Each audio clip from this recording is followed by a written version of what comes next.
لەگەڵ ئازادکردنی شارەکانی کوردستان خورمات و زیاتر چاوی لە هەڵهاتنی خۆری ئازادی و ڕاماڵینی زوڵم و زۆرداری ڕژێمی بەعز بوو، بەڵام جیاواز لە شوێنەکانی دیکە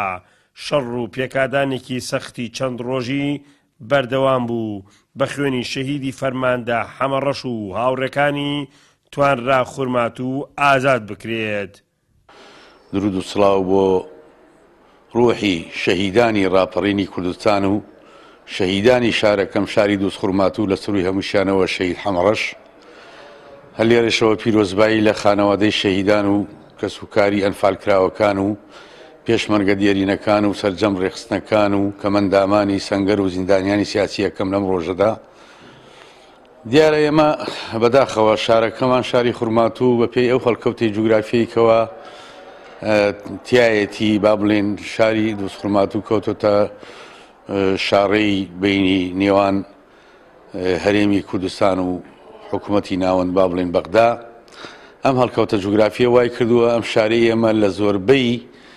لە هەموو نەک لە زۆربەی لە هەموو ڕووداوەکان و بۆنەکان و کارەساتەکانە ئەم شارەی ئێمە زەرمەندی گەورە و زەرمەندی یەکەم بووە. لەو شارەدا و لەو شەڕەدا زیاتر لە 300 شەهیدی هاوڵاتی و پێشمەرگە شەهید بوون لەو شارەدا و سەرتەکی شەهیدەکانمان شەهیدی فەرماندە و شەهیدی سەرکردە و شەهیدی پارتیزانمان کاک شەهید حەمەڕەش بوو و شەهیدەکانی تریش. پێی هەڵکەوتەی جوگرافی و گرنگی ئەم قەزایە کە دەکەوێتە نێوان هەرێمی کوردستان و چەند پارێزگایەکی ناوەڕاستی عێراق ڕژێمی بەعز هێزێکی زۆری لە چەند شوێنێکەوە هێنایە سنوورەکە و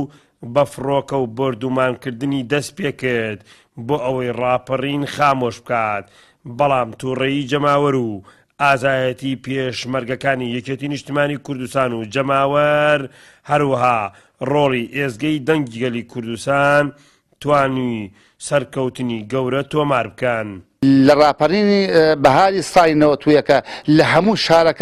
شارەکان کراوە، بەڵام دۆست خورمات و زیاتر لە 11 ڕۆژ شەڕی تیا کریا، چەکدایی تیا کریا، خەڵک ماڵکاول و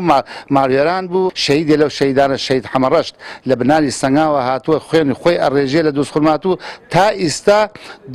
وەکو پێویست هیچ بۆ نەکراوە لە لایەنی هەرێم کوردستانەوە. لە دوای تێپەڕبوونی 29 ساڵ بەسەر ئازادکردنی خورمات و هاوڵاتیانی قەزاکە چاوەڕێی ساڕێژی برینەکان و بەدیهاتنی ئاواتەکانی ڕاپەڕین دەکەن و خوازیارن دەسەڵاتدارانی هەرێمی کوردستان و بەغدا بە هەمان هەستی ڕۆژانی ڕاپەڕینەوە ئاوڕێکی جددی لە قەزای دۆست خورمات و بدەنەوە و هەنگاوی کردداری بۆ بنێن. حەیدەر ئەحمەد، کەناڵی گەلی کوردستان، خورمات و